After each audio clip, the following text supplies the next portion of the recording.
Hello नमस्कार, स्वागत है आप सभी का आपके अपने यूट्यूब चैनल कुशवाहा में। दोस्तों मैं हूं मुकेश कुशवाहा और मैं हूं कुशवाहा ग्रीन दरभंगा का फाउंडर। दोस्तों मैं यहां पे मैथमेटिक्स और इंग्लिश पढ़ाता हूं, साथ में हिंदी, मैथ्स और उर्दू की भी एक्स्ट्रा क्लासेस लेता हूं। तो चलिए दोस्तों, आज हम लोग देखते हैं क्लास 12th का इंग्लिश, जिसमें कि आज हम लोग पोएट्री सेक्शन का एक बहुत ही सुंदर और अच्छी पोएम देखेंगे, जिसका कि नाम है सॉन्ग्स ऑफ माय सेल्फ। तो चलिए दोस्तों, ज़्यादा देर न करते हुए शुरुआत करते हैं। देखिए, आपकी जो पोएम है ना, उसका नाम है सॉन्ग ऑफ माय सेल्फ। क्या नाम है? Song of my self. ये सॉन्ग मतलब होता है गाना, यानी कि गीत। ऑफ का मतलब काहू और माय सेल्फ का मतलब खुद का। तो क्या हुआ कि खुद का गीत बोलने का मतलब क्या हुआ? अपनी बात जो है ना, किसी दूसरे को हम सुना रहे हैं। यानी कि आप इसको ये भी कह सकते हैं कि मन का बात। जैसे अपने मोदी जी आते हैं ना, बोलते हैं कि मन का बात, यानी कि अपने मन में क्या चल रहा है उसको जो दूसरों को सुनाते हैं ना, यही बात ये भी कह रहे हैं। कभी जो हैं अपने, वो भी यही कह रहे हैं, मन की बात सुना रहे हैं, उसको बातों में नहीं, कविता के माध्यम से बता रहे हैं। इसलिए नाम क्या हो गया? सॉन्ग ऑफ माय सेल्फ, स्वयं का गीत।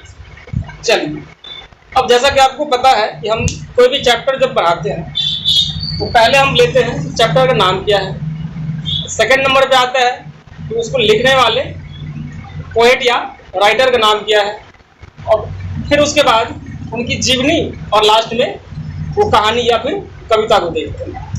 यहाँ पे हमें देखना है कि इसके पोएट का नाम क्या है। तो देखिए दोस्तों, इस माई सेल्फ को पकड़िए आप लोग। माई सेल्फ क्या है? आप लोग इंग्लिश में इतना पढ़े होंगे। माई सेल्फ एक रिफ्लेक्सिव प्रोनाउन है। क्या है? एक रिफ्लेक्सिव प्रोनाउन है। प्रोनाउन का एक टाइप होता है रिफ्लेक्सिव प्रोनाउन, और जब मैं पढ़ाता हूँ रिफ्लेक्सिव प्रोनाउन किसी को, तो मैं ये लॉजिक देता हूँ कि मान लीजिए कि आप एक बॉल लीजिए, बॉल मतलब गेंद, और उस बॉल को किसी वाल पे हिट कीजिए। बॉल लीजिए और उसे किसी दीवार पे हिट कीजिए। आप जब बॉल को दीवार पे हिट करेंगे ना, तो वो बॉल वहां से रिफ्लेक्ट होके आप ही पे पड़ेगा। ऐसा होता होगा, आप लोग करते होंगे, बॉल ऐसे लेते होंगे, ऐसे फेंकते होंगे और फिर से कैच करते होंगे। इसका मतलब क्या हो रहा है? वहां पर रिफ्लेक्शन हो रहा है ना। रिफ्लेक्सिव में होता है, खुद पे आ जाता है। तो माई सेल्फ एक रिफ्लेक्सिव प्रोनाउन है, और आप एक बॉल को लेकर के दीवार पे यानी कि वाल पे हिट कर रहे हैं। यहाँ से आपको वाल से क्या याद हो जाएगा? वाल्ट। क्या याद हो जाएगा? वाल्ट। और उस बॉल को आप हिट कर रहे हैं ना, तो हिट से आपको याद हो जाएगा हिटमैन। क्या याद हो जाएगा? हिटमैन। और हिटमैन आप लोग जानते भी हैं, अपने रोहित शर्मा को बोला जाता है। तो वाल्ट से वाल्ट, हिट करे तो हिट से हिटमैन हो गया। और चूंकि ये गोरे थे, तो गोरे के चक्कर में जो है इसमें डब्ल्यू लगा दीजिए, व्हाइट कर दीजिए इसको। हिट को जाना क्या कर देना है? हिट। तो नाम तो याद हो गया होगा मेरे ख्याल से। क्या नाम है? Walt Whitman. Walt Whitman.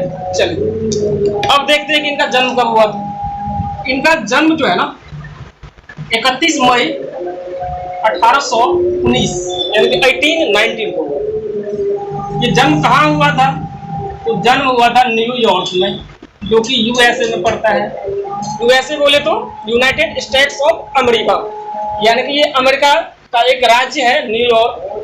जैसे अपने यहाँ बहुत सारे राज्य हैं, 28 राज्य हैं और 9 केंद्र शासित प्रदेश है ना अपने यहाँ। जैसे बिहार है, यूपी है, मध्य प्रदेश है, बहुत सारे स्टेट्स है अपने यहाँ। वैसे ही अमेरिका में भी बहुत सारे स्टेट्स हैं। वहाँ कुल मिलाकर के 50 स्टेट्स हैं, जिसमें से एक स्टेट का नाम क्या है? न्यूयॉर्क। तो न्यूयॉर्क में इनका जन्म होता है। और ये भाई साहब मरते कब है? 26 मार्च 1892 को, 1892 को ये मरते हैं। और इनकी मृत्यु होती है, उसका भी नाम न्यू है, लेकिन बाद में जर्सी। जर्सी से आप लोग याद कर सकते हैं, जब कोई खिलाड़ी खेलता है ना, जो पोशाक पहना रहता है, उसका क्या नाम होता है? उसको क्या बोलते हैं? जर्सी ना। तो न्यू जर्सी में इनकी मौत होती है। वो भी अमेरिका का एक राज्य ही है। तो चलिए, 1819 में जन्म हुआ न्यूयॉर्क में, और मृत्यु हुई इनकी 1892 में, वो न्यू जर्सी में। क्लियर इतना? चलिए दोस्तों, अब इनकी जीवनी को थोड़ा सा डेप्थ में देखते हैं। यकीन मानिए दोस्तों, अगर इस वाल्ट व्हिटमैन को अच्छे से पढ़ लें इसके अंदर में कविता क्या कह रही होगी ना, पोएम, उसको पढ़ने की जरूरत भी नहीं पड़ेगी। हम लोग स्वतः जो है ना खुद ही बता देंगे कि वो आदमी क्या सोचता होगा और क्या बताता होगा। हम लोग बिल्कुल सपाट लहजे में कह सकते हैं कि क्या बोला होगा। तो चलिए देखते हैं इनकी जीवनी को। 1819 में इनका जन्म जब होता है ना, तो ये बहुत गरीब होते हैं, यानी कि इनका जन्म बहुत एक गरीब परिवार में होता है। तो जैसा कि होता है, अगर फैमिली वीक है, कमजोर है, तो बच्चे को कम एज में ही कहीं काम करने के लिए भेज दिया जाता है। इस भाई साहब को भी, वाल्ट व्हिटमैन को भी, जब ये 12 साल के हुए भी नहीं थे, इससे पहले ही एक बढ़ई के यहाँ, यानी कि बढ़ई के यहाँ नौकरी के लिए भेज दिया जाता है। यानी कि ये कारपेंटरी का काम करना शुरू कर देते हैं मात्र 12 साल की आयु में। 12 साल में ठीक से हुआ नहीं, 55 में। चलिए ये बात तो समझ गए, यानी कि ये क्या करना शुरू किया, कारपेंटरी। उस समय इनकी आयु कितनी थी, 12 साल से भी नीचे। अब सोचिए ये उम्र क्या है, कुछ नहीं, बचपन है। इस उम्र में तो हम लोग हंसते खेलते गाते हैं, मस्तियां करते हैं, और इस उम्र में ये भाई साहब कमा रहे हैं। लेकिन अच्छी बात ये थी कि ये पढ़ने में भी होशियार थे, तो पढ़ाई ये छोड़े नहीं, काम भी करते थे और पढ़ाई भी करते थे। पढ़ाई करते करते जो कुछ ज्यादा ही अच्छा कर दिए, कारपेंटरी कर ही रहे थे, उसके बाद ये प्रिंटर का भी काम करना शुरू कर दिया। प्रिंटर आप लोग जानते ही होंगे, बताने की जरूरत नहीं होगी। इसके बाद जब ये पढ़ लिख के थोड़े से बड़े होते हैं, ये टीचर बनते हैं। टीचर क्या बनते हैं, टीचर, यानी कि टीचिंग का भी काम करना शुरू करते हैं। अब जब टीचर बने तो उसके बाद जो है ये एडिटर का भी काम करते हैं। किसका काम करते हैं, एडिटर। आप लोग मेरे ख्याल से एडिटर जानते होंगे, अगर नहीं जानते हैं तो समझ लीजिए। एडिटर क्या होता है कि जैसे कोई न्यूज़पेपर है, तो न्यूज़पेपर या फिर कोई न्यूज़ चैनल ही है, उस न्यूज़ चैनल पे या फिर न्यूज़पेपर में कौन सा न्यूज़ आएगा, कौन सा न्यूज़ हम चलाएंगे, कौन सा न्यूज़ नहीं चलाएंगे, ये सब काम कौन करता है, तो एडिटर ही करता है। संपादक उसको हिंदी में बोलते हैं। उसके हाथों में होती है कि हमें क्या चलाना है और क्या नहीं चलाना है। ये भाई साहब एडिटर का भी काम करते थे। साथ में ये जर्नलिस्ट रूप से ही, जर्नलिस्ट भी ये, यानी कि ये एक पत्रकार भी थे। पत्रकार हो गए, जर्नलिस्ट हो गए, प्रिंटर हो गए, टीचर हो गए, और कारपेंटरी का काम तो करते ही थे। अब देखिए, और उसके बाद कि आपको ये तो पता ही होगा, पोएट तो थे ही ना, तभी तो कविता लिखे है ना, तो पोएट भी हो गए। अब देखिए, इनका जन्म अमेरिका में हुआ है, और अमेरिका को आज़ादी 1783 ईस्वी में मिली। कितने ईस्वी में, 1783 ईस्वी में। दोस्तों देखिए, अमेरिका में जो है 3 तरह के लोग थे, अभी भी हैं, और उस समय भी 3 तरह के लोग थे। पहला प्रकार था जो वहाँ का नेटिव लोग था, जो नेटिव लोग थे वहाँ के, उनको हम लोग कहते थे रेड इंडियन। दूसरा प्रकार था जो कि यूरोप के बहुत सारे देशों से पलायन करके अमेरिका में जाके बस गए थे, यानी कि गोरे लोग। गोरे लोग मतलब डोनाल्ड ट्रम्प वाला, ये गोरे लोग जो जाके बसे थे ना यूरोप से, जैसे ब्रिटेन से, फ्रांस से, स्पेन से, पुर्तगाल से, जर्मनी से, इटली से, इन विभिन्न देशों से जो है ना जाके पलायन होकर के, जैसे हम लोग होता है ना कि बिहार से उठ के चले जाते हैं, नेपाल में जाके बस जाते हैं। ये जो पलायन होती है ना, इसके बाद हम लोग कहाँ के हो गए, नेपाली हो गए। अगर बिहार से नेपाल चले गए तो नेपाली ना हो गए। तो वैसे ही एक दौर चला था कि यूरोप के बहुत सारे देशों से बहुत सारे लोग पलायन करके, बहुत सारे रीजन थे जो कि आप हिस्ट्री में पढ़िएगा, बहुत सारे लोग ब्रिटेन को, फ्रांस को, स्पेन को, पुर्तगाल को, जर्मनी को, इन सारे देशों को छोड़ के अमेरिका में जाके बस गए। 17वीं शताब्दी की बात है। ये दूसरा टाइप हो गया। तीसरा प्रकार होता है कि जब ये गोरे लोग वहां गए तो वहां के नेटिव लोगों को जो है मार के थोड़ा सा पीछे भगा दिया, जाओ बेटा तू लोग पीछे जाके रहो। यानी कि उन लोगों का जमीन जो है ना, ये गोरे लोग जाके हड़प लिए। उन्हीं लोगों की जमीन लेकर के उसी पे ये लोग खेती करने लगे, उद्योग धंधा लगा लिए और ये अपना शहर बसा लिए। शुरुआत में अमेरिका में 13 शहर बसा था, आज तो बहुत हो गए। उसमें 13 शहरों पर इन लोगों ने कब्जा किया और वहाँ के रेड इंडियंस को जाके पीछे धकेल दिया। अब जब वहाँ ये लोग बस गया तो इन लोगों ने सोचा कि हम लोग तो गोरे हैं, और गोरे को हमेशा एक बात का हमेशा ईगो रहा है कि हम कोई भी घटिया काम नहीं करेंगे। मतलब इन लोगों की नज़रों में जो घटिया काम है, जैसे हम ना गेहूं काटेंगे, ना मक्का काटेंगे, ना हम गन्ना काटेंगे, ना ही हम बाथरूम साफ करेंगे, यानी कि जो भी साफ सफाई का काम होता है ना, वो हम नहीं करेंगे। इनके अंदर में एक ईगो है, हम गोरे हैं ना तो हम ये सब नहीं करेंगे। तो ये कौन करेगा? रेड इंडियंस तो पहले ही इनकी मार हो चुकी है, वो तो करने से रहे। गोरे तो गोरे हुए, खुद से करेंगे नहीं, तो क्या होगा? तो इसके लिए इन लोगों ने एक जुगाड़ लगाया। उस समय जो है एक महादेश है जिसका कि नाम है अफ्रीका। अफ्रीका महादेश में बहुत गरीबी थी, और अफ्रीका महादेश कुछ भौगोलिक स्थिति उनकी ऐसी है कि वहाँ के लोग शकल से काले होते हैं, यानी कि कलर से काले होते हैं। वहाँ पे गरीबी भी थी, तो गोरे लोगों ने इन लोगों को अप्रोच किया कि चलो हमारे यहाँ काम करना, हम तुमको अच्छी सैलरी देंगे और अच्छा जिंदगी तुम्हारा बना देंगे, तुम चलो। जैसा कि आप लोग भी देखते होइएगा कि बिहार से, हमारे यहाँ से बहुत सारे लोग जो हैं गेहूं के मौसम में या फिर धान के महीना में पंजाब जाते हैं, वहाँ से कमा के आते हैं और फिर घर पे जाके जो है दिखाते हैं कि देखो जी हम इतना पैसा कमा लिए। इन लोगों के मन में ऐसा रहा होगा, काले लोगों के मन में, कि अमेरिका जाएंगे, अमेरिका थोड़ा सा पावरफुल है, वहाँ कमा के आएंगे और यहाँ पे अपनी ज़िंदगी को बेहतर बनाएंगे। लेकिन दोस्तों हुआ इसके उलट। ये काले लोग जैसे ही वहाँ पे जाते हैं तो इन लोगों को जो है ये गोरे लोग गुलाम बना लेते हैं। अब क्या होता है, इन लोगों से भर दिन खटाना है, थोड़ा सा खाना खिलाना है, ना इनको सैलरी देनी है, ना कुछ कर रहा है, मतलब बिल्कुल एकदम दास बना लिया है, गुलाम बना लिया है। रात होती है बस इसको जो है अंदर में सुला दिया, बाहर से ताला मार दिया, मतलब भेड़ बकरियों की तरह। अब ये लोग दास बन चुके हैं, काले लोग उनके चंगुल में फंस गए। तो तीन तरह के लोग समझ गए पहले। पहला लोग क्या था? Red Indians. सेकंड तो गोरे लोग, और तीसरा ये काले लोग जो कि गुलाम बन गए थे, अफ्रीका वाले। तो रेड इंडियंस जो थे वो भी कलर से काले ही थे।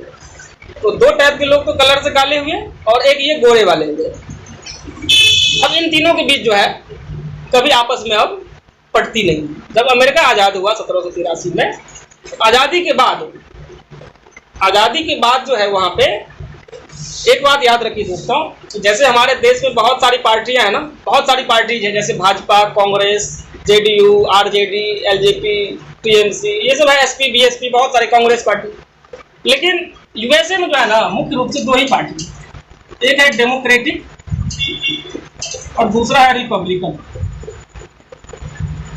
आपको अगर नहीं पता हो ना तो अभी जो अमेरिका का राष्ट्रपति है जो बाइडेन, वो इस पार्टी से बिलोंग करता है, डेमोक्रेटिक पार्टी से।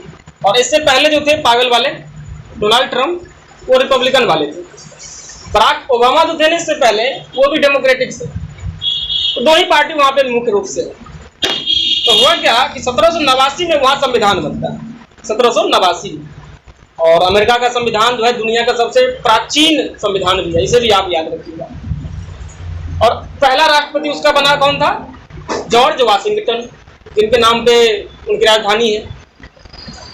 तो वहां से लेकर के और आने वाले समय में बहुत सालों तक जो है वहाँ केवल गोरे ही गोरे राष्ट्रपति बनते रहे। जैसे हमारे यहाँ सत्ता का मुख्य केंद्र जो है प्रधानमंत्री के पास होता है, वैसे ही अमेरिका में सत्ता का मुख्य केंद्र जो है राष्ट्रपति के पास होता है।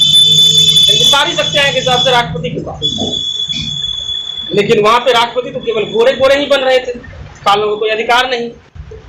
अब होता क्या है, तो दोनों के बीच जो है ना टक्कर चलने लगता है, यानी कि वहाँ पे बहुत भेदभाव। वहाँ पे ऐसा था ना कि आप अगर बस में सफर करते तो कालों के लिए अलग सीट और गोरों के लिए अलग सीट हुआ करता था। काले अगर गोरों की सीट पे बैठ जाते थे, उनकी बड़ी धुनाई करते थे ये गोरे लोग। तो यानी कि वहाँ पे भेदभाव जो है ना चरम पे था। आपको एक बार जानकर के ताज्जुब होगा कि अमेरिका में आज तक के इतिहास में कुल 46-47 राष्ट्रपति बन चुके हैं, आज तक वहाँ पे एक भी महिला राष्ट्रपति नहीं बनी है। क्योंकि हमारे यहाँ तो बन चुकी है ना प्रतिभा पाटिल, वहाँ पे एक भी आज तक महिला राष्ट्रपति नहीं बनी है। 46-47 राष्ट्रपति बन चुके हैं और मात्र एक काले राष्ट्रपति हुए हैं, वो भी 2008 में, जिनका नाम था बराक ओबामा। 1789 में देश 1783 से वहाँ राष्ट्रपति बनना शुरू हुआ है और 2008 में यानी कि तकरीबन 225 साल के बाद पहली दफा कोई काला यानी कि ब्लैक राष्ट्रपति बनता है। उसके बीच में सब के सब जो है गोरे ही राष्ट्रपति बनते हैं। और 2016 में जब ये हटे हैं बराक ओबामा, उसके बाद भी फिर गोरा ही बना है। डोनाल्ड ट्रंप गोरा था, अभी जो है पगला जो बाइडेन वो भी गोरा है। अब देखिए, अब हम आते हैं अपनी बातों पे। ये वाल्ट व्हिटमैन जो है ये शकल से गोरे थे, कलर से भी ये गोरे थे। अब यहाँ पे याद रखिए एक नाम आता है अब्राहम लिंकन। अब्राहम लिंकन का नाम आता है, नाम आप लोग जरूर इनका सुने होंगे। बचपन में जब आप लोग 10th में लोकतंत्र की परिभाषा पढ़े होंगे ना, तो इनके द्वारा दिया गया डेफिनेशन जरूर आप लोगों ने पढ़ा होगा। वो क्या कहे थे कि लोकतंत्र जनता के लिए और जनता के द्वारा ही शासन होता है। बताइए, अब जिनका सोच ऐसा है कि सब कुछ जनता ही में ही समाहित है, सब कुछ जनता ही है, उनका सोच तो बहुत लिबरल होगा, बहुत उदारवादी सोच के होंगे। और ये भाई साहब जो अब्राहम लिंकन है ये रिपब्लिकन पार्टी से बिलोंग करते हैं। और उस समय अमेरिका में रिपब्लिकन पार्टी की स्थिति कुछ ज़्यादा ठीक नहीं थी। इनका बोलबाला था डेमोक्रेटिक का। और ये अपना जो कवि है ना वाल्ट व्हिटमैन, ये लिंकन से बहुत ज़्यादा प्रभावित थे। ये इनके विचारों को मानते थे, इनके एक हिसाब से कहिए तो प्रशंसक थे। तो देखिए अब्राहम लिंकन का सोच क्या था कि सबको आज़ादी मिले, सब बराबर है, सब मिलजुल के रहे। तो वैसा ही सोच इनका था वाल्ट व्हिटमैन का। ये भी क्या चाहते थे कि व्यक्ति स्वतंत्र होता है, इसे गुलाम नहीं बनाया जा सकता है, इसे आप दास बना के नहीं रख सकते हैं, सबको जीने का अधिकार है, सबको फ्री रहने का अधिकार है, आप किसी को गुलाम नहीं बना सकते। सोच तो इनका ऐसा था। लेकिन इस समय बोलबाला देश में जो डेमोक्रेटिक का है, तो इनकी बात सुनने वाला कोई था नहीं। संघर्ष चलता है, लंबा चलता है संघर्ष। ये जो वाल्ट व्हिटमैन है, क्योंकि इनका विचार इन लोगों से मिलता नहीं था, इसलिए जो है इनकी बातों को सुनने वाला कोई नहीं था। और ये कविता जो लिखते थे, तो इनके कविताओं को प्रकाशक ही नहीं मिलता था। जो प्रकाशक मिलेगा तब तो अपनी कविताएं कोई छपाएगा। मान लीजिए आप कितना भी लिखते हैं, अगर आपको एक पब्लिशर नहीं मिलेगा तो आप किताब छपाइएगा कहाँ? आपके पास इतना पैसा तो होगा नहीं जो आप किताब छपा लीजिएगा, आपको एक पब्लिशर चाहिए। लेकिन इनको पब्लिशर मिलता ही नहीं। अंत में हार थक के जो है 1855 में, जब ये लगभग 37 साल के होते हैं, तो 1855 में जो है अपने ही पैसों से ये भाई साहब एक बुक छपवाते हैं जिसका कि नाम होता है लीव्स ऑफ ग्रास। क्या नाम होता है? याद रखिएगा, लीव्स ऑफ ग्रास, यानी कि घास के पत्ते।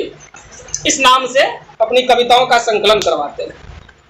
लेकिन हुआ क्या कि इनको घाटा लग गया, कोई पढ़ने वाला ही नहीं था इनकी किताब को, और साथ में अपने पैसे से लिया था तो घाटा लगा। और इसके ऊपर से जो है ना इनकी जॉब चली गई। ये जो टीचर था ना, इनकी जॉब भी चली गई। क्यों? क्योंकि भाई कोई कविता लिखेगा तो उसको तो चाहिए ना कि समय चाहिए ना। ये छुट्टी मार लिया करते थे बार बार। और क्योंकि देश में बोलबाला था डेमोक्रेटिक का, इस स्कूल में भी डेमोक्रेटिक लोग ज़्यादा थे, तो बोले कि जा बेटा तू जो है ना अपनी जीली जिंदगी, तुम्हारी जॉब आज से चली गई। तो देखिए इनको दोहरा मार जो है पड़ गया। एक तो इनको इधर घाटा लग गया है और ऊपर से इनकी जॉब भी चली गई। लेकिन बेचारे कवि जो है ना, कवियों के बारे में ऐसा कहा जाता है कि वो कभी हार नहीं मानते। आपको पता होगा कि अपने प्रेमचंद जो थे ना, मुंशी प्रेमचंद, वो जब मृत्यु शैया पे थे, मरने के कगार पे, उनके पास इतना पैसा नहीं था कि वो बार्ली खरीद पाते। लेकिन देखिए आज हम किसी धन्ना सेठ को जानते हैं या फिर प्रेमचंद को जानते हैं। धन्ना सेठ के पास कितना भी पैसा था उस समय में, नहीं जानते उनको। प्रेमचंद को जानते हैं। इसलिए जो कवि बन जाता है ना, उनके अंदर में धुन सवार हो जाता है। तो कुछ ना कुछ तो मुझे करना है जिससे कि जाने के बाद भी कम से कम कोई मुझे जाने। इनके अंदर भी यही सवार था। तो आज न सही कल ही, लेकिन कोई ना कोई तो मुझे जानेगा, मेरा नाम तो जरूर लेगा। इनको यही सवार था और ये करते रहे। घाटा लगता रहा। फिर दूसरा वॉल्यूम भी निकाल दिया इस बुक का, लीव्स ऑफ ग्रास का। तीसरा वॉल्यूम भी निकाल दिया। घाटा लग रहा है लेकिन अपने पैसे से निकाल रहा है, हार नहीं होता। तो अब क्या होता है कि वक्त बदलता है और 1861 का समय आता है। 1861 का, और ये समय वो होता है जब अब्राहम लिंकन साहब अमेरिका के राष्ट्रपति बनते हैं, 16वें राष्ट्रपति। ये राष्ट्रपति जैसे ही बनते हैं, इनका सोच तो था कि हम सबको आज़ाद करा देंगे। अमेरिका में महिलाओं को अधिकार नहीं था, उनको अधिकार दिलाने का वादा किए थे। दास जो बने थे गुलाम लोग, गुलामों को मुक्ति दिलाने की बात कर रहे थे। सारा सारा वादा था। तो इनसे खफा थे गोरे लोग अमेरिका के। तो इसके चक्कर में क्या हुआ कि अमेरिका में सिविल वॉर शुरू हो गया, यानी कि गृह युद्ध शुरू हो गया। गृह युद्ध आजकल आप लोग बिल्कुल अच्छे से जानते होंगे। गृह युद्ध का मतलब होता है अपने ही घर में मारपीट होना, यानी कि अगर देश को एक घर मान लिया जाए तो देश के लोग ही अगर आपस में मरना काटना शुरू कर देते हैं तो उसी को बोलते हैं सिविल वॉर। ये कहाँ से आया है? तो घर से आया है। जैसे घर में होती है ना, दो महिलाएं आती है, जैसे मान लीजिए आप दो भाई हैं, दोनों भाई की शादी होगी, दो महिलाएं आएंगी, हो गया स्टार्ट, हो जाता है ना गृह युद्ध शुरू। तो वहीं से ये हुआ है, अगर अपने ही घर में लोगों के बीच मारपीट शुरू हो जाए तो उसी को बोलते हैं गृह युद्ध, सिविल वॉर। इसका एग्जाम्पल आजकल आप लोगों के सामने है, अफगानिस्तान। देखिए अफगानिस्तान का एक मेन स्ट्रीम का जो लोग है एक वो, और एक रेडिकल लोग हैं तालिबानी, इन दोनों के बीच चल रहा है ना आजकल मारपीट। वहाँ भी सिविल वॉर की तरफ ही जो है ना अफगानिस्तान अभी बढ़ रहा है। वहाँ भी हो सकता है कि आने वाले समय में सिविल वॉर शुरू हो जाए। यही सिविल वॉर जो है ना अमेरिका में स्टार्ट हो गया इनके राष्ट्रपति बनने के जस्ट कुछ ही दिनों के बाद। ये लंबा चलता है, लेकिन अपने भाई साहब वाल्ट हुटमैन तो इनके प्रशंसक थे, अब्राहम लिंकन के। ये जो है न्यूयॉर्क से चले जाते हैं वाशिंगटन डीसी।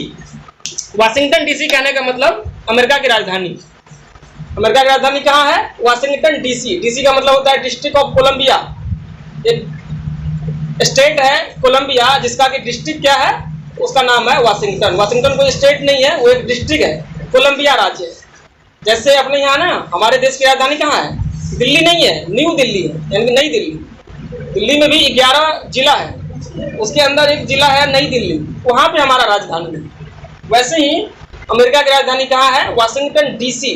कोलंबिया एक स्टेट है, उसके अंदर में एक जिला है जिसका नाम है वाशिंगटन।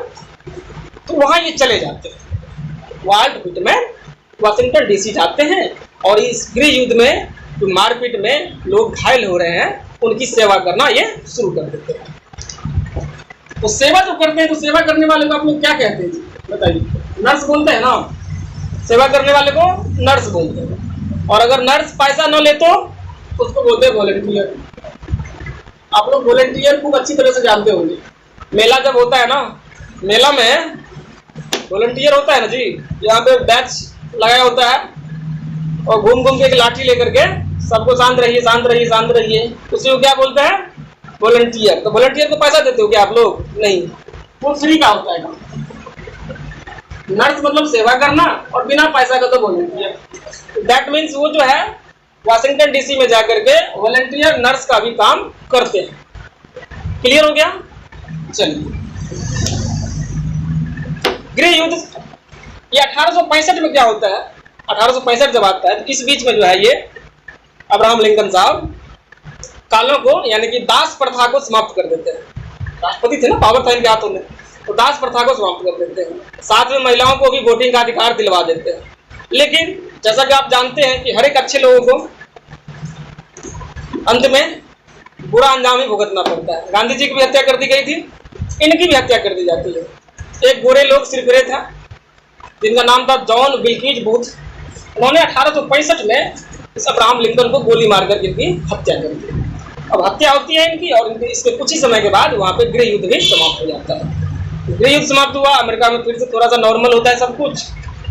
कालों को भी अधिकार मिला है, महिलाओं को भी अधिकार मिला है। अब समय आगे बढ़ता है, 1881 आता है। 1881 यानी कि 1881 में वाल्ट हुटमैन 62 साल के हो चुके हैं, अभी भी हार नहीं मान रहे, लेकिन अभी भी अपना घाटा लगा के ही किताब निकाल रहे हैं। अभी भी घाटा लग रहा है, लेकिन समय बदलता है। 1881 में एक प्रकाशक आते हैं और प्रकाशक को बोलते हैं कि आइए भाई साहब, हम आपकी कविताओं को छापने के लिए तैयार हैं, वो भी बिना सेंसर किए, यानी कि बिना कुछ काटे छाटे। आपने जो लिखा है उसी को हम छापेंगे। क्योंकि इनका विचार क्या था? स्वतंत्रता, लिबर्टी, यानी कि उदारवादी थे ना। इनके विचारों को पहले कोई नहीं मानता था। पहले किसी प्रकाशक के पास ही जाते थे तो प्रकाशक बोलता था कि आपकी बहुत बातों को हम काटेंगे तब छापेंगे। लेकिन ये बेचारे थे अपनी बात के जिद के मतलब जुबान के पक्के आदमी, कहते थे नहीं, अपनी जो हम बात कहे हैं उस बात को पूरा छापिएगा तब हम छपाएंगे। इसके चक्कर में पहले बात बनती नहीं थी इसकी, और इसलिए जो है इनका किताब जो है ना कोई छापने के लिए तैयार नहीं होता था। 1881 में मान गया एक पब्लिशर, वो कहता है ठीक है हम छाप देंगे, बिना सेंसर की किताब वो छप जाती है। यानी कि इसी का नया एडिशन जो है ना लिव्स ऑफ ग्रास का एक नया वॉल्यूम आ गया 1881 में। जब ये वॉल्यूम आता है ना, तो जैसा कि आप लोगों को पता होगा, जब किसी बुक की वॉल्यूम आती है ना, तो उसका ट्रांसलेशन भी होता है बहुत सारे भाषाओं में। इनका बहुत सारे भाषाओं में ट्रांसलेशन हुआ, यूरोप में, जर्मनी में, फ्रांस में, स्पेन में, पुर्तगाल में, इटली सब में, बहुत सारे देशों में इनका ट्रांसलेशन हुआ। तो ट्रांसलेशन जो वहाँ पे हुआ है, तो उन देशों में ये अचानक से जो है ना भाई साहब, वाल्ट व्हिटमैन लोकप्रिय हो गए। वहाँ पे खूब प्रसिद्ध हो गए। ये पीपल्स पोएट कहे जाने लगे, जन कवि, पीपल्स पोएट, यानी कि लोगों के लिए लिखने वाले, लोगों के अधिकार के लिए लिखने वाले जन कवि ये कहे जाने लगे। इनकी प्रसिद्धि बहुत फैल गई। लेकिन अभी भी जो है ना अमेरिका में ये गोरे लोगों को अपना गुमान उनका गिर ही नहीं रहा था। वो अभी भी कह रहा था, क्यों तुम अधिकार की बात करते हो, गरीब कालों को अधिकार देने की बात तुम क्यों करते हो, तुम तो गोरे हो, बात मत करो। तो अभी भी जो है ना इनकी नहीं चल रही, इनकी सुनने वाला कोई नहीं था अमेरिका में 1881 में भी। हालांकि ये यूरोप में खूब फेमस हो गए थे, लेकिन अमेरिका में अभी भी इनकी कोई सुनने वाला था ही नहीं। समय आगे बढ़ता है और 1892 आज भाई साहब मर जाते हैं। 1892 में इनकी मृत्यु हो जाती है। जब ये मरते हैं, देखिए दोस्तों, एक जिंदगी का लेसन याद रखिएगा कि आप मर जाते हैं, आपका विचार नहीं मरता है कभी, वो हमेशा आजाद रहता है। आपके विचारों को कोई नहीं मार सकता है। इन्होंने जो लिखा था ना, उनको कौन मार सकता था? ये मर गए ना, उनके विचारों को कोई नहीं मार सकता। मरने के बाद जो है इनका विचार अमेरिका में आग के जंगल के आग की तरफ फैला। और जब लोगों ने इसको पढ़ना शुरू किया, तो लगा कि यार ये तो बहुत अच्छे कवि थे, बहुत अच्छा लिखा करते थे, तो लोगों के हित की बात करते थे, स्वतंत्रता की बात करते थे, सबको समान हक मिले, इसकी बात करते थे। इससे अच्छी बात और क्या हो सकती है? ये तो जो इनका विरोध कर रहे थे वो बेवकूफ थे। तो लोगों को अपनी गलती का एहसास होता है और इनको प्रसिद्धि मृत्यु के बाद ही सही। कभी तो ऐसे भी होते हैं जिंदगी भर झोला लेके चलते हैं और मरने के बाद उनको ही लोग जानता है, किसी धन्ना सेठ को नहीं जानता है। आप आज कितना भी पैसा कमा लीजिएगा ना, अगर कुछ अच्छा नहीं करते हैं तो मरने के बाद 1-2 पीढ़ी के बाद आपको कोई जानने वाला नहीं होगा। आप पैसा लेके जाइएगा नहीं श्मशान घाट या कब्रिस्तान। आप कुछ अगर अच्छा कर लेते हैं ना, मरने के बाद आपको विचार ही आपको अमर करेगा, वो पैसा रुपया नहीं करता है। इनके विचारों ने इनको अमर बना दिया अमेरिका में। और ये आज अमेरिका में जो है ना, कहा जाता है कि अमेरिका में इनसे ज़्यादा फेमस व्यक्तिवादी कवि कोई नहीं हुआ आज तक इनसे बड़ा, इतना बड़ा महान है। इतनी बातें याद हो गई। इसकी बात हम बता रहे थे, वाल्ट व्हिटमैन की बात बता रहे थे। अब बताइए दोस्तों, कविता पढ़ने की जरूरत है क्या? कविता का नाम क्या है? सॉन्ग ऑफ माई सेल्फ, यानी कि मेरा खुद का गीत। अपने मन की बात सुनाएंगे। अपने मन की बात क्या सुनाएंगे वो? तो सबको आज़ादी दो, मेरा खून तुम्हारा खून सबका सेम है, तो भेदभाव काहे करते हो भाई? एक मूवी देखे होंगे आप नाना पाटेकर का, वो आते हैं और 2 लोगों का खून लेकर के उसको मिला देते हैं और बोलते हैं जो बताओ इसमें कौन सा खून मुसलमान का और कौन सा खून हिंदू का है। सामने वाला दोनों नहीं बता पाता है, तो फिर बोलता है जब इस खून को तुम नहीं समझ पा रहे हो कि कौन मुसलमान का कौन हिंदू का है, तो फिर आपस में लड़ते क्यों हो, हिंदू मुसलमान करते क्यों हो? यही बात जो है ना आज से 200 साल पहले अपने भाई साहब वाल्ट व्हिटमैन जो है करके चले गए। इनका विचार आज भी जिंदा है। तो चलिए दोस्तों, आप कविता तो समझ गए हैं, लेकिन हम आपके लिए हम 5 मिनट में इस कविता को समाप्त कर देते हैं। चलिए, इसमें क्या लिखा हुआ है? आई सेलिब्रेट माई सेल्फ, मैं खुद को उत्सव मनाता हूँ, मैं खुद का उत्सव मनाता हूँ। एंड सिंग माई सेल्फ, और खुद को गाता हूँ। मोदी जी मन की बात ये भी यही कर रहे हैं। And what I assume you shall assume, और जो मैं सोचता हूँ आप भी वही सोचते हैं, आप भी वही सोचेंगे। ये अपने मन की बात बता रहे हैं। For every atom belonging to me as good belongs to you, मेरे शरीर का हर एक कण जो कि मुझसे बिलोंग करता है, वही कण आप में भी है, वही आपसे भी बिलोंग करता है। देखिए, समझ रहे होंगे आप, ये स्वतंत्रता की बात कर रहे हैं, बराबरी की बात कर रहे हैं। जो कण मेरे शरीर में वही कण आपके शरीर में, ये कह रहे हैं। आगे कहते हैं कि I love and invite my soul. यहाँ पे आया है वर्ड दोस्तों, लो। पहले के जमाने में ये वर्ड चलता था, लोग। आजकल इसमें से ये ई जो है गायब हो गया। अब क्या बचा? केवल लोग बचा है। लोग का मतलब अगर आप लोग नहीं जानते हैं तो लोफर का मतलब आप लोग जरूर जानते होंगे। लोफर, देखिए जैसे रीड मतलब क्या होता है, पढ़ना, तो रीडर का मतलब क्या होता है, पढ़ने वाला। टीच मतलब पढ़ाना, तो टीचर का मतलब क्या होता है, पढ़ाने वाला। वैसे लोफर का मतलब आप लोग जानते हैं ना, बिना मतलब का घूमने वाला। अरे तू लोफर हो गया, ऐसा कहते हैं ना आप, बिना मतलब का जो घूमता रहता है। दो वर्ड्स याद रखिएगा आप लोग, एक होता है लोफर और एक होता है रास्कल। रास्कल का मतलब होता है उचक्का, और लोफर का मतलब होता है बिना मतलब का घूमने वाला। तो रास्कल क्या होता है कि कोई रास्ता में जा रही है लड़की, उसको कुछ छेड़ दिया, और जब मारने के लिए आई तो हाँ दीदी प्रणाम। किसी का साइकिल लेके भाग गया, किसी के मोटरसाइकिल का हवा निकाल दिया, तो उसे रास्कल कहते हैं, उचक्का कहते हैं। और दूसरा कैटेगरी होता है लोफर का, तो बिना मतलब का घूमता रहता है, वो किसी का नुकसान नहीं करता है, बस अपना नुकसान करता है, घूमता रहता है, बस भटकता रहता है, उसे बोलते हैं लोफर। क्लियर? तो ये कहते हैं कि I loaf and invite my song, मैं वैसे ही भटकता हूँ। देखिए कभी लोग आधे पागल होते हैं, कभी साइंटिस्ट, लेखक, ये सब आधे पागल होते हैं। ये लोग हमेशा आपको समुद्र किनारे ही मिलेंगे, बस एकांत में जी रहे हैं। अगर बोले एकांत में नहीं रहेंगे तो लिखेंगे कैसे? अगर आप लोगों के साथ हमेशा वो घुले मिले रहेंगे तो उनको सोचने का वक्त मिलेगा? नहीं मिलेगा। इसलिए कभी लोग जो होते हैं या साइंटिस्ट लोग होते हैं आधे पागल वाले, वो हमेशा जो है ना एकांत खोजते रहते हैं। तो ये भी यही कह रहे हैं, मैं घूमता हूँ, भटकता हूँ और अपनी आत्मा को आमंत्रित करता हूँ। अब क्या आमंत्रित करता हूँ? तो I lean and loaf at my ease observing a sphere of summer grass. कहते हैं कि मैं जो हूं ऐसे आराम करता हूं, इसको बोलते हैं लीन करना। यानी किसी को आप सहारा टिका के आप बैठ जाते हैं ना, जैसे आप मान लीजिए सीढ़ी को दबाल के सहारे आप लगा दिए ना, तो उसको बोलते हैं लीन कर देना। जैसे आप अगर दबाल के सहारे आप ऐसे बैठ जाते हैं ना, ऐसे, तो उसको बोलेंगे लीन। तो मैं आराम करता हूं और भटकता हूं, और अब बड़े आराम से भटकता हूं, और साथ में क्या करता हूं, तो समर में तो घासों में बर्छी निकल जाता है ना, जैसे नोकी होता है ना घासों में, वो जो निकल जाता है उसको बड़ी आराम से ऑब्जर्व करता है। गर्मी में घास में नोकी निकल जाएगा ना, आप लोगों को पता होगा कि साइंस क्या कहता है। साइंस कहता है कि पानी अगर किसी पौधा को कम मिले तो उसके पत्ते जो होते हैं ना, वो अपने आप को कांटों में तब्दील कर लेता है, पत्तियां जो है कांटे बन जाती है। आप लोगों के सामने एग्जाम्पल होगा, खजूर का पेड़ देखे होंगे आप लोग। खजूर का पत्ता जो होता है वो कांटा क्यों बन जाता है? वो उसको आप अपने हाथ में अगर ठोकिएगा तो वो आपको दर्द करेगा, दर्द देगा। ऐसा क्यों होता है? क्योंकि खजूर के पेड़ को ज्यादा पानी चाहिए और उतना पानी उसको मिलता नहीं है, इसलिए जो है खजूर क्या हो जाता है, कांटेदार हो जाता है। अशोक का पेड़ आप लोग देखे होंगे, अशोक के पेड़ का पत्ता जो है थोड़ा सा कांटा बनने की ओर क्यों मतलब अग्रसर रहता है? तो क्योंकि उसको ज्यादा पानी चाहिए, इसलिए वो अपने पत्ते को कांटा बनाना चाहता है।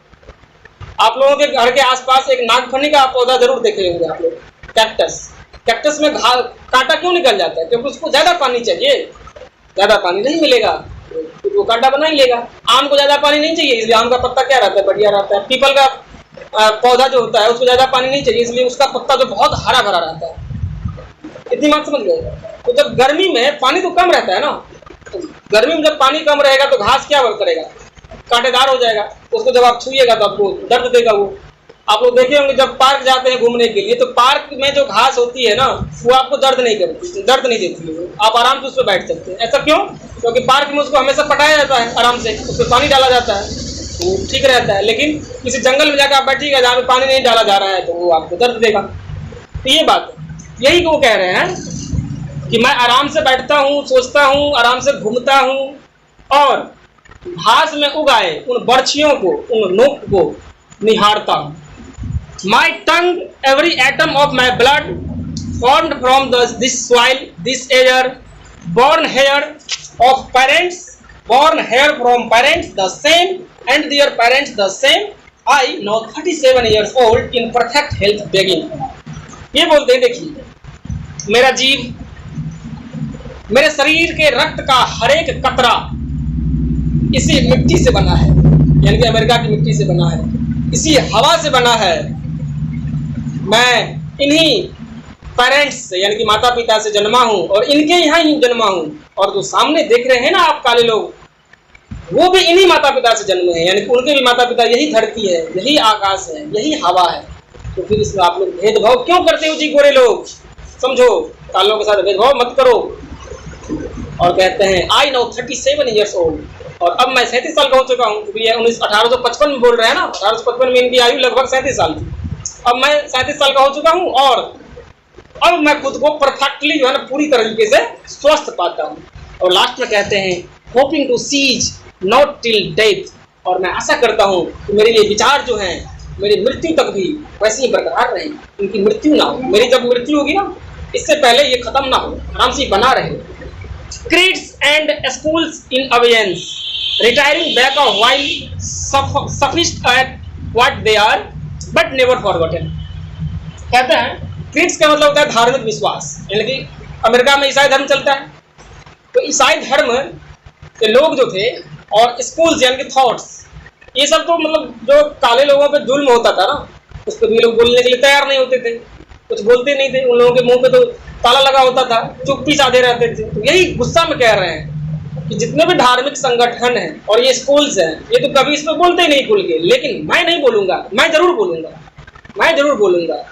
अगर मान लीजिए मैं आज किसी पे जुल्म हो रहा है और नहीं बोलूंगा ना, तो इसका मतलब ये हुआ कि आप अपनी पहचान दिखा रहे हैं दुनिया वालों को कि आप किस सोच के हैं, कितना कैसा आपका सोच है, ये आप अपना सोच दिखाते हैं उसको, इसलिए आप बोलिए।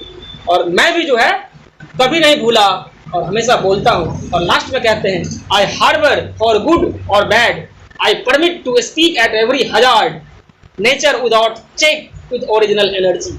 बोलते हैं कि मैं बिलीव करता हूँ अच्छे और बुरे में, यानी कि मैं अच्छे और बुरे का ख्याल करता हूँ, क्या अच्छा है क्या बुरा है इसमें मैं भेद करता हूँ, मैं जांचता हूँ, परखता हूँ, और मैं अपनी आत्मा को परमिट करता हूँ, आदेश देता हूँ कि जो भी संकट या जो भी कष्ट किसी को मिल रहा है ना, कोई भी कठिनाई है ना या कोई भी संकट है, उस पर आप बोलो खुल के। ऐसा नहीं कि गोरे पे अत्याचार हुआ तो हम बोलेंगे गोरे हैं तो, और कालों पे हुआ तो नहीं बोलेंगे, ये जो है एक तरफा नहीं चलेगा, यानी कि दोनों पे बोलो, अपने विचारों को खुला रखो। कहीं भी आप, जैसे नेचर होता है ना, नेचर किसी से भेदभाव करता है क्या? नहीं करता है। वैसे ही आप भी नेचर किसी से भेदभाव मत करिए, किसी पर अगर अत्याचार हो रहा है तो आप खुल के बोलिए। और यही उनके मन की बात थी, मन का गीत था। मेरे ख्याल से आप लोग बड़े अच्छे से जो है उनके मन का गीत समझ गए होंगे। मेरा ख्याल है कि आप लोग इसे पसंद किए होंगे। तो दोस्तों अगर आप इस वीडियो को पसंद किए सही में तो इसे लाइक कर दें और अपने दोस्तों के साथ शेयर भी कर दें। और अगर आपको मेरा काम पसंद आ रहा है तो क्या मेरे इस चैनल को, इसका भी नाम है कुशवाहा अकेडमी दरभंगा, उससे आप सब्सक्राइब भी कर लें और बगल में जो बेल आइकन की घंटी बनी हुई है उसे भी प्रेस कर दें, ताकि जो भी वीडियो यहाँ पर डालें आपको तुरंत उसके नोटिफिकेशन मिल जाए। तो चलिए दोस्तों, इन्हीं बातों के साथ मैं अपनी बात खत्म करता हूँ।